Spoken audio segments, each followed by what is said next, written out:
Bonjour à tous. Aujourd'hui, je souhaitais vous parler de l'importance à prendre en compte notre transgénérationnel dans notre développement personnel. Le transgénérationnel, c'est quoi? C'est l'histoire de notre famille, celle de nos parents, de nos grands-parents, de nos arrière-grands-parents, puis arrière-arrière-grands-parents, et ainsi de suite.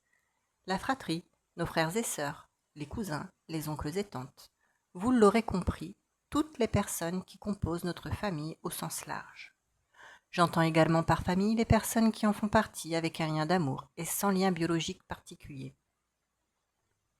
Tout d'abord, on pourrait se dire que pour aller de l'avant, il est judicieux d'éviter de regarder en arrière, c'est-à-dire dans le passé, de ne pas s'y perdre. Effectivement, il est mieux de ne pas rester bloqué, voire même figé dans le passé. Cependant, prendre un temps pour l'observer et s'en libérer va nous permettre d'aller de l'avant plus légèrement. Parfois, on préfère éviter l'histoire familiale, voire même la fuir, car trop douloureux, trop de nœuds, trop d'histoires. Cela est tout à fait compréhensible. Toutefois, nous sous-estimons encore beaucoup trop la force et l'impact que peut avoir l'inconscient familial dans notre vie, même sur des choses les plus subtiles. Qu'il s'agisse d'un poids ou d'un cadeau, car nous héritons également de belles choses dont parfois nous n'avons même pas conscience. Notre famille, c'est là où tout prend source. C'est avec elle que nous avons grandi et c'est avec elle que nous nous sommes structurés. C'est avec elle que nous avons planté les graines et les racines de notre fonctionnement, nos fondations. N'oublions pas qu'il s'agit d'une énergie de groupe et que c'est aussi avec nous qu'elle a évolué. Lorsque nous arrivons au monde, une famille prend de nouvelles marques tenant compte du nouveau arrivé, du nouveau-né. Ainsi qu'au fur et à mesure du temps, chaque membre prend une place particulière. En fonction aussi de ceux qui arrivent au monde et en fonction de ceux qui en partent, la dynamique se réajuste. Par ailleurs, je parlerai toujours du conscient et de l'inconscient, car c'est dans cette dynamique que tout se joue. Que savons-nous consciemment ou que croyons-nous savoir? Et que ne savons-nous pas qui conduit nos vies? Ce que nous ne savons pas est ce qui est bien caché et tu dans le fond de notre inconscient. C'est bien là tout le sujet. Pour m'expliquer, voici quelques exemples.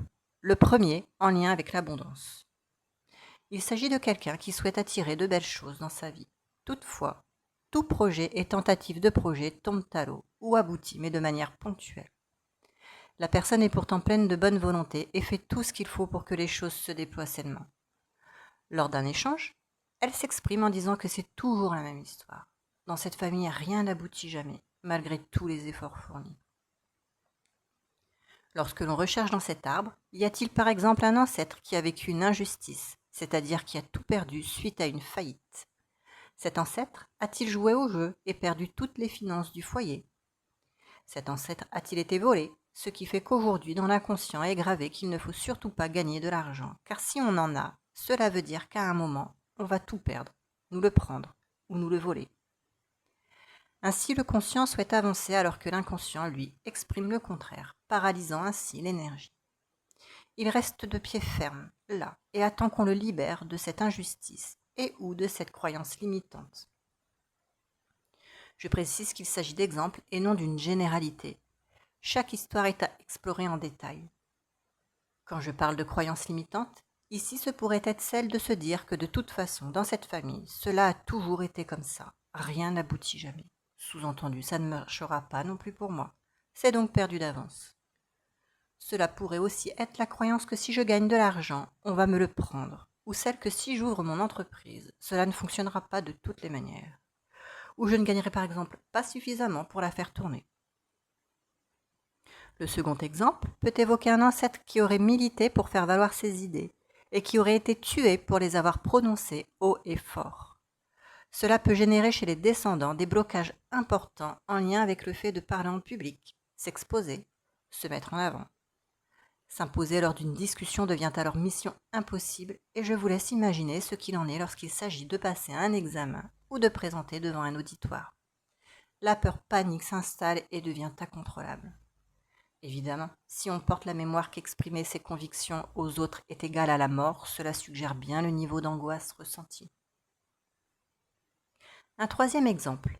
Un ancêtre est mort brûlé lors d'un incendie. Un de ses descendants a une grande peur du feu. La moindre vision d'une flamme l'effraie.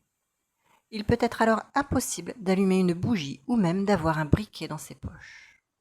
Certains vérifieront le matin avant de partir travailler pendant un quart d'heure, si ce n'est plus, que la machine à café est bien éteinte, que le gaz ou le four le soit aussi. Je parle ici du gaz. Beaucoup de peurs aujourd'hui sont aussi liées au gaz, compte tenu de l'histoire que nous connaissons tous, avec les chambres à gaz, mais aussi la guerre 14-18, avec les premiers envois de gaz dans les tranchées. Nous portons aujourd'hui les stigmates des guerres et de nos ancêtres qui les ont vécues. Et le gaz est un sérieux sujet pour beaucoup de nos jours, ce qui peut aussi générer des troubles ORL, comme l'asthme par exemple. Ainsi, l'inconscient se remémore et souhaite coopérer avec le conscient pour que l'énergie soit fluide ou le redevienne. À nous de tenter de comprendre ce qu'il veut nous dire. L'arbre généalogique est en cela une mine d'or d'informations. Les maladies physiques et psychiques sont des exemples de données qui peuvent être étudiées pour nous aider à comprendre nos blocages, ce qui nous parasite, empêche notre progression et génère des dysfonctionnements qui, allons, disons-le, nous pourrissent vraiment la vie et nous empêchent d'être heureux, libres et apaisés.